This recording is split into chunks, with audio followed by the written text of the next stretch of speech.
Hi guys, it's Margaret Floyd Berry here, founder of Eat Naked, and my job is to inspire and help you feel better in your body than you even knew possible. Today we are going to talk about a question I get asked all the time, which is what oils and what fats should I cook with when? One of the most controversial and popular posts on my site is about cooking with grapeseed oil, and there's so much information about what makes a good fat for cooking. So what I'm going to do here is I'm going to break this down right back to the basic biochemistry, which I think is really important to understand why I'm going to make the recommendations that I'm going to make. So bear with me for a second here. Hopefully you're going to learn a little bit about the structure of fats. So basically, there are three types of fatty acids. We have saturated, we have unsaturated, and then we have polyunsaturated. And conventional wisdom would have us believe that saturated fats are bad and that unsaturated fats are good. And I'm here to dispel that myth. All that is different about these three types of fatty acid is their chemical structure. They're all important. We need a variety of all of them. And let's talk about what that chemical structure looks like. So basically, a fatty acid molecule is a big long chain of carbon atoms. These are the carbon molecules. And a saturated fatty acid, each one of these, think about this like a little stick person with some extra arms. Each one of these little carbon arms is saturated with a hydrogen molecule, okay?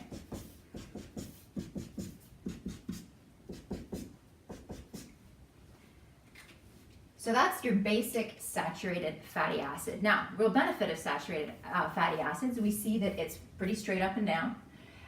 This means that they line up in a little row together, kind of like little soldiers. It means they're very, very stable, which means that they can withstand high heats. Now, examples of saturated fatty acids are things that are more stable. Great way to know if a fat is saturated or not is it's typically solid at room temperature. And when I say room temperature, let's say 70, 75 degrees Fahrenheit. So things like butter, ghee, coconut oil. Some of the traditional animal fats are primarily saturated. So lard, tallow. These are all really good examples of a saturated fatty acid. Now, a monounsaturated fatty acid is basically where you have the same carbon structure, but instead of all of the little arms having these hydrogen hands, there's one bond where instead of the two hydrogen hands, they're holding each other. So what this would look like is this.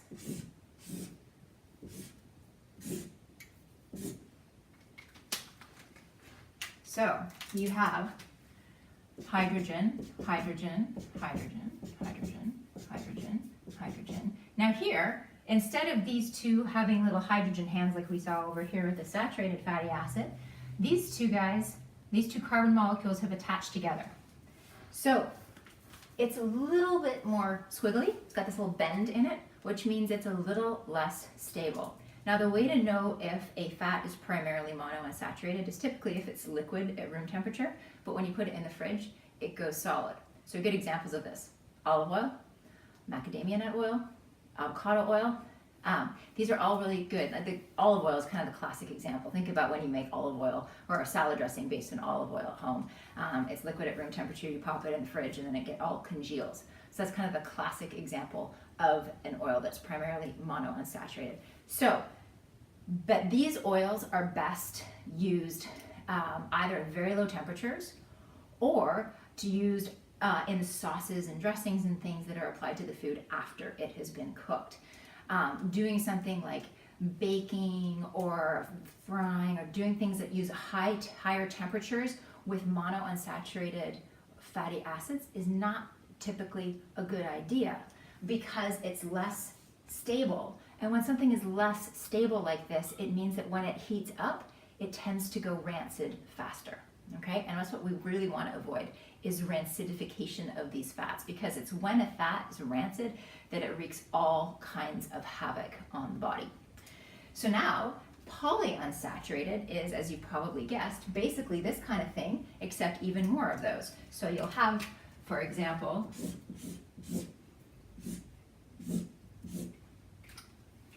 you'll have here, your main line with these hydrogens. Now, you might have hydrogen here. I kind of made this a little bit more. You might have two little arms. It's probably a little bit wigglier. But the idea is that you're going to have more of these bonds, like this one, where the two carbon atoms have actually joined, as opposed to having the hydrogen on the ends. So these ones tend to be longer, they tend to be a lot wigglier, and thus they're even less stable. And when you have an oil that is that unstable, you never want to cook with it. You never want to heat it. And so examples of this would be things like flaxseed oil. A lot of the vegetable seed oils are polyunsaturated. And it doesn't mean that they themselves are bad oils, but it means that when we heat them, it really rancidifies them. It makes them go rancid. And that when you have a rancid oil, it is highly inflammatory in the body. And this whole conversation about fat and, for example, cholesterol really comes down to the connection between inflammation. And this is kind of getting into a whole other topic here, but basically cholesterol, one of its jobs is to patch up areas that need repair. It's basically to mitigate that inflammation, and one of the main sources of inflammation, particularly when we're talking about fats, is rancid oils. So, is fat in the diet contributing to elevated cholesterol? Well, it really depends on what quality of oil you're using and how you're using that oil. So it's not as simple as fat leads to this, or dietary consumption of fat leads to this. It really is about the quality of the fat and what you're doing with it. So these oils, we never want to cook with it. Never, ever, ever, ever. We just want to use it cold. They're perfect for using in salad dressings. Another thing to know about these oils is you don't actually want to buy them. If they come in clear plastic, run. You never want to buy one of these that comes in clear plastic. You want to buy something that comes in either dark glass. We see it sometimes stored in tin. Ideally not in plastic, but if it has to be in plastic, then a dark, opaque plastic, because even something as mild as light hitting it can actually negatively affect these oils. So they're very, very delicate.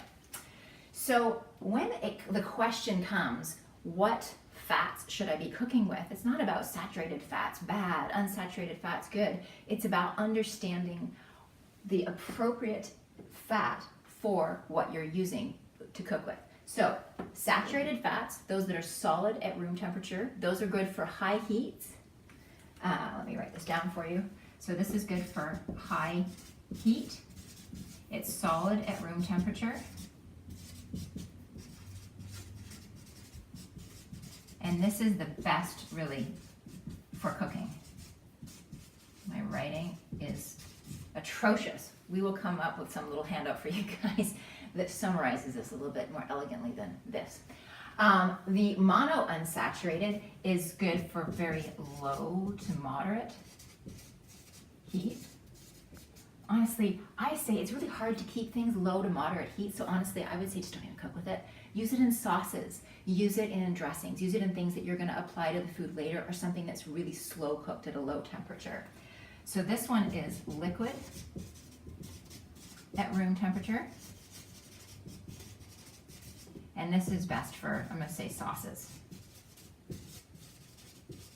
And then the last one is no heat. This is so important. It's going to be liquid at room temperature. Oh, and in the fridge. And so I'm going to say solid in the fridge. And this is best for salad dressings. So it's cold. Now with these as well, it's actually a really good idea to store them in the fridge. So another little thing to note here is that every fat and I'm just going to use olive oil as an example. Every fat has a little bit of saturated, a little bit of monounsaturated, and a little bit of polyunsaturated. It's the ratios that are really important. So what we've done for you is we've created a cheat sheet that summarizes all the most commonly used fats and oils, and will tell you the ratio, the percentage of the fat that's in there that's saturated, the percent that's unsaturated, or monounsaturated, and the percent that's polyunsaturated, as well as a column that will show you the dominant fat. So is this one that you can consider unsaturated and the best use for it. So we've created that for you. You can click on the link below and we will give you that as a little cheat sheet for you. I hope this has been helpful. Please comment in the comments below. Let us know if this has been helpful, and also let us know if you have any other questions that you would like us to answer. Thanks so much.